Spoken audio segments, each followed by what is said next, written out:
Given that there are those three things that affect depth of field, the aperture or the f-stop we've selected, the focal length of the lens we're using, and the distance from the subject to the camera. It's fair to say that this is one aspect of camera craft that we need some experience of to become comfortable with it. So let's take a look through a typical viewfinder together and talk through what we're doing and what we see when we change the aperture. Now this isn't a very elegant photograph, but it has the depth we need to demonstrate depth of field. The exposure settings shown in all these images are correct for the images shown, and I've included the lens top right so we're reminded of what the aperture looks like.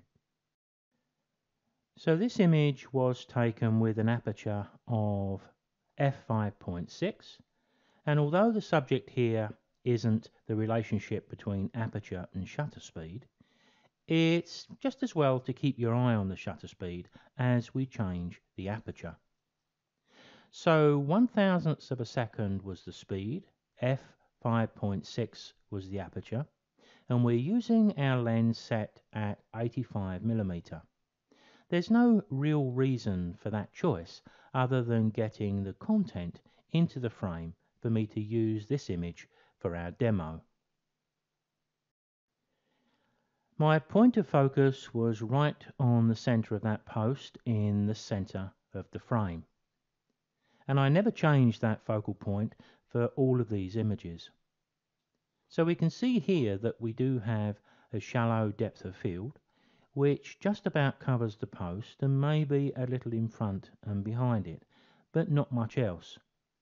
So bearing in mind my post is quite a boring subject, it could be far more exciting.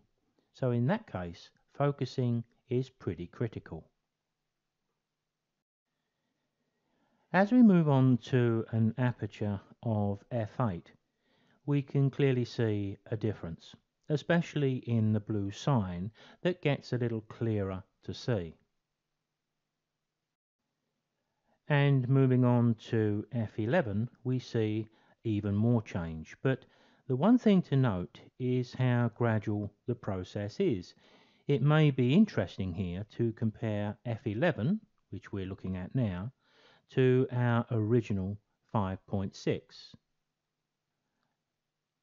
If we look at the blue sign as I jump back between the two, you can see we're beginning to make a significant improvement in our depth of field.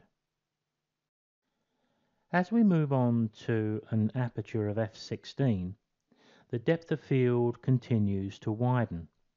But remember that 1/1000th of a second shutter speed we began with? Well, that's now down to 125th of a second. But I had my camera on a tripod, so no worries there. Here we've moved on to f22, and the blue notice board is now far sharper. And of course we can follow that with f32.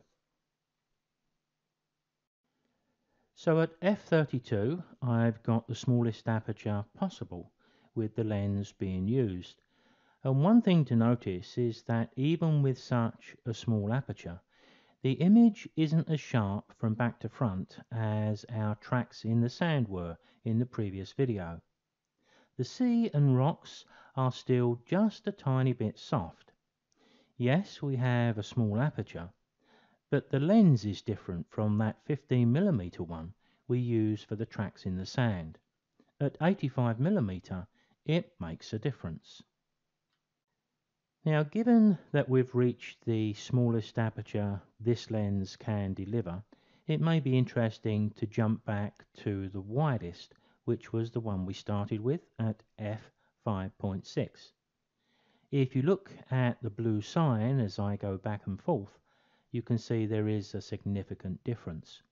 In f32 though, as I said a few moments ago, we're not entirely sharp from foreground to background. The rocks and the sea is still a little bit soft, but we can see quite a change in the woodwork from that center post and most of the rest of the image. Let's take a look at exactly the same scene, but what I've done here is to change the focus point. Instead of focusing on that center post, you can see I focused on the blue sign. So let's work our way through these fairly quickly. Moving on to F8. Straight away here you can see that the background now, the sea and the rocks, is considerably sharper already, but the post is rather soft in the foreground.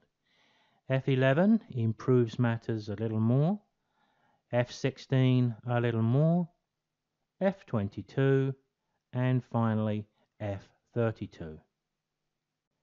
At F32 we see that the image is sharp almost from front to back, with just a very slight softness in that central post, but not much. The sea and the rocks are now pin sharp. So perhaps we could ask the question here, what would we need to do to bring this image back sharp from front to back, just like the image called Tracks in the Sand? I think there's two things we could do. We could shift the focus point back towards us. So measure sort of an imaginary third into the scene, which would be a little bit further than the center post I originally focused on, but not quite as far as the blue post. And I think that would have achieved the focus from foreground to background. The second thing we could have done was to zoom the lens out just a little bit, maybe from 85mm to 50mm, then recompose the shot, and I think that would probably have done the same sort of thing. We would have had our image sharp from foreground to background.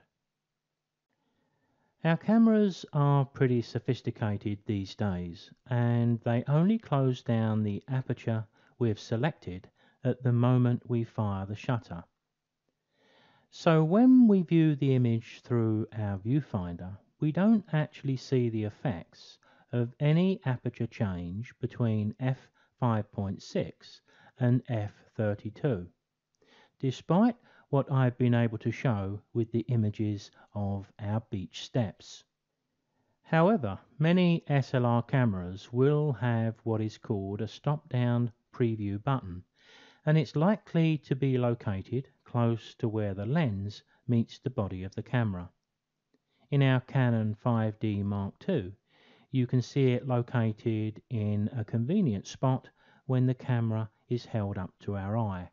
And as we press that button, the lens closes down and we do get some idea of what's going to be in focus in our shot by looking through the viewfinder. So I think it's worth checking out your instruction book, because most SLRs will have this option, the stop down preview button.